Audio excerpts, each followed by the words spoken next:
मुसलमानों से जाति पूछेगी सरकार। मोदी सरकार के प्लान की खुली पोल।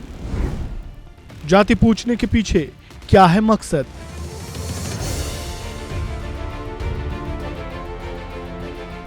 मोदी सरकार ने जाति जनगणना करवाने का फैसला किया है। आजादी के बाद ये ऐसा पहली बार होगा जब आम जनगणना के साथ जाति जनगणना भी करवाई जाएगी। इसकी खास बात यह है कि इसमें मुसलमानों से भी जाति पूछी जाएगी। जी हाँ, मुसलमानों को भी अब अपनी जाति बतानी होगी। आखिर मोदी सरकार ऐसा क्यों करने जा रही है, इसके पीछे उसका मकसद क्या है, ये सब कुछ हम इस वीडियो में आगे जानेंगे। जब मोदी सरकार जाति जनगणना करवाएगी, उस दौरान मुसलमानों की जाति भी पूछी जाएगी। धर्म के कॉलम के साथ जाति का कॉलम भी सभी के लिए होगा, जो इससे पहले नहीं होता था। मुसलमानों में भी कई जातियां हैं और इस बार की जनगणना में मुस्लिमों की जाति को भी सामने लाया जाएगा। पसमानदा मुसलमानों की ओबीसी कैटेगरी के तहत गिनती करने की तैयारी है। अब सरकार ने यह फैसला क्यों लिया और मुस्लिमों की जाति पूछने के पीछे का मकसद क्या है, अब ये जान लेते हैं। मुस्लिमों की जाति पूछने के पीछे सरकार का मकसद ये बताना है कि जब डेटा आएगा तो ये पता चल सकेगा कि कैसे पूरा मुस्लिम समाज पिछड़ा नहीं है, बल्कि मुस्लिमों में पसमानदा जैसे कुछ वर्ग है जो पूरे मुस्लिमों में 80 से 85% है, पर उनका विकास या उत्थान नहीं हो सका है। हालांकि मुस्लिम आरक्षण की मांग स्वीकार नहीं होगी क्योंकि धार्मिक आधार पर आरक्षण की अनुमति नहीं है। वहीं असदुद्दीन ओवैसी ने मोदी सरकार के इस फैसले पर कहा कि हम इसके पक्ष में हैं, लेकिन सवाल यही है कि आखिर ये कब करवाई जाएगी।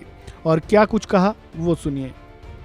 क्या 29 के पार्लियामेंट इलेक्शन से पहले ये रिपोर्ट आ जाएगी या नहीं आएगी? और साथ ही साथ ये है कि बीजेपी हमेशा बोलती पसमानदा मुसलमान। भाई, पसमानदा मुसलमान का क्या मौक़िफ़ है, क्या उनका स्टेटस है, कितना डिप्रेविटी उनमें है, और जो नॉन पसमानदा मुसलमान है उनका क्या पोजीशन है।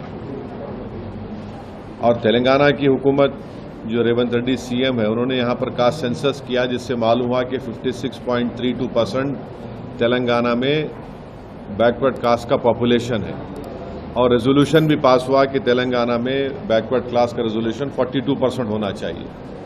तो जाहिर है जब कास्ट सेंसस होगा तो गवर्नमेंट किसी की भी हो, उनको 50% के थ्रेशोल्ड को ब्रेक करना पड़ेगा।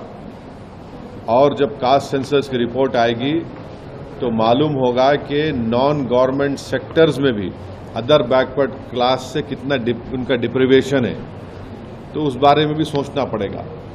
तो एफर्मेटिव एक्शन की बहुत ज़रूरी है। और ये जो नारा काशीराम ने दिया था कि जिसकी जितनी आबादी उतनी उसकी भागीदारी, ये इसको प्रैक्टिकली इम्प्लीमेंट करना है ज़रूरी हमारे भारत देश में।